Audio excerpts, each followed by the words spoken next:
ഇത് സണ്ണിക്കുട്ടൻ. നമുക്ക് ഒരു മരത്തിൻ്റെ മേളിൽ നിന്ന് വീണ് കിട്ടിയതാണ്. അവന് കാലത്ത് എണിച്ച് കഴിഞ്ഞാൽ അവന് പാൽ കുച്ചുണ്ടാവും. അവൻ പിടി പാലും കുച്ചു.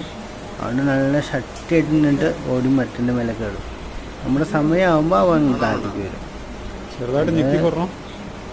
എന്നിട്ട് കുറച്ച് നാളായി, ഒരു 3-4 വർഷമായി. ഈ വീഡിയോ നമ്മുടെ കയ്യിലുള്ള കാരണം ജസ്റ്റ് ഒന്ന് പോസ്റ്റ് ചെയ്തെന്ന് മാത്രം.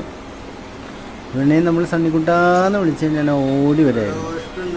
അവനൊന്ന് വീണെല്ലാം റിക്കവറി ആയി അവൻ ഷാറായപ്പോൾ വീണ്ടും അവനെ നമ്മൾ വീണ്ടും അവൻ്റെ പഴയ മരത്തിലേക്കെല്ലാം കെട്ടിവിട്ടു. അത് അവൻ ഇത്തിരി വീണ് കഴിഞ്ഞ സമയത്ത് ബുദ്ധിമുട്ടിലായിരുന്നു. ആ സമയത്തൊക്കെ നമ്മളുടെ കൂടെ തന്നെയാണ് അവൻ ഉണ്ടായത്. അത് കഴിഞ്ഞ് അവൻ റിക്കവറി ആയി കഴിഞ്ഞപ്പോൾ അവൻ തിരിച്ചു വിട്ടു. പാൽ ഉഷാറായി പോയി. ഡെയിലി കാലത്ത് പാല് വെച്ചിട്ടുണ്ടാവൻ.